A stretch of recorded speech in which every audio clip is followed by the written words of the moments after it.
ಯಾವುದೇ ಕಸ್ಟಮರ್ಸ್ ಮೇಲೆ ಇದು ಬಂದಿಲ್ಲ, ಕಂಪನಿಗಳ ಮೇಲೆ ಅಷ್ಟೇ ಬಂದಿಲ್ಲ. ಯಾವುದೇ ಕಸ್ಟಮರ್ಸ್ಗೆ 2 ರೂಪಾಯಿ ಟ್ಯಾಕ್ಸ್ ಇದೆ, ಅದು ಕಸ್ಟಮರ್ಸ್ ಮೇಲೆ, ಜನರ ಮೇಲೆ ಟ್ಯಾಕ್ಸ್ ಇಲ್ಲ. ಒಂದೇದು, ಹಾಗಾಗಿ ಸರ್ಕಾರ ಅದನ್ನ ಏರಿಸಿಲ್ಲ. ಎರಡನೇದು, 50 ರೂಪಾಯಿ ಏನು ಗ್ಯಾಸ್ಗೆ ಹೆಚ್ಚಾಗಿದೆ. ಈಗ 1 ವರ್ಷದ ಕೆಳಗೆ ಚುನಾವಣೆಗಿಂತ ಪೂರ್ವದಲ್ಲಿದೆ 1003 ರೂಪಾಯಿ ಒಂದು ಗ್ಯಾಸ್ ಸಿಲಿಂಡರ್ ಬೆಲೆ, ಅದನ್ನ 800 ರೂಪಾಯಿಗೆ ಕಟ್ಟಿದೆ. ಈಗ ಅದನ್ನ 50 ರೂಪಾಯಿಗೆ ಹೆಚ್ಚಿಗೆ ಮಾಡಿದ್ದಾರೆ. ಅಂದ್ರೆ ಕೇಂದ್ರ ಸರ್ಕಾರ ಸಾಕಷ್ಟು ಬೆಲೆಯನ್ನ ಕಡಿಮೆ ಮಾಡಿದೆ. ಈಗ 50 ರೂಪಾಯಿ ಹೆಚ್ಚಿಗೆ ಮಾಡಿದೆ.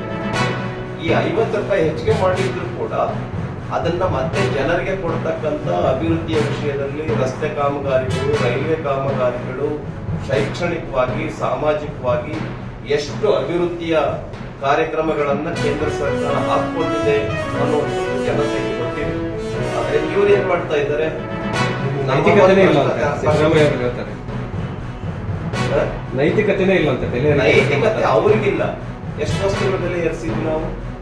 ನೈತಿಕತೆ ಇದ್ದಿದ್ರೆ ಅವ್ರು ಮಾತಾಡ್ತಾ ಇರ್ಲಿಲ್ಲ. 48 ವಸ್ತುಗಳ ಮೇಲೆ ಬೆಲೆ ಏರಿಕೆ ಮತ್ತು ಟ್ಯಾಕ್ಸ್ ಅನ್ನು ಹಾಕಿರ್ತಕ್ಕಂಥ, ಒಂದಲ್ಲ ಎರಡಲ್ಲ. ಮತ್ತು ಈ ರಿಜಿಸ್ಟ್ರೇಷನ್ ಫೀಟ್ಗೆ 100 ರೂಪಾಯಿ ಹೆಚ್ಚಿಗೆ ಮಾಡಿದ್ದಾರೆ. 11,400 ಕೋಟಿ ಹಣವನ್ನು SC ST ಕ್ಯಾಟಗರಿಯಿಂದ ತೆಗೆದು, ಆಮೇಲೆ 2ನೇ ಬಾರಿಗೆ 14,000 ಕೋಟಿ ತೆಗೆದು, 3ನೇ ಬಾರಿಗೆ ಈಗ ಮೊನ್ನೆ 13,600 ಕೋಟಿ.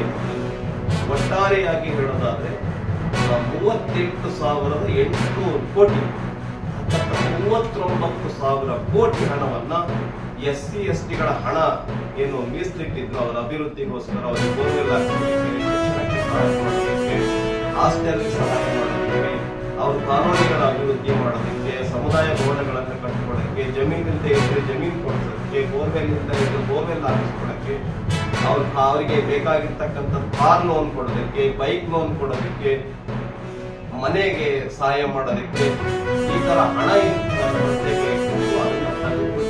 ಗ್ಯಾರಂಟಿ ಉಪಯೋಗಿಸ್ತಾರೆ. 38,800 ಕೋಟಿ.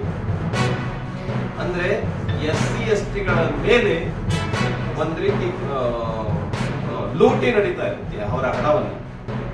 ಇದನ್ನು ಕೂಡ ನಾವು ವಿರೋಧ ಮಾಡ್ತಾ ಇದ್ದೀವಿ.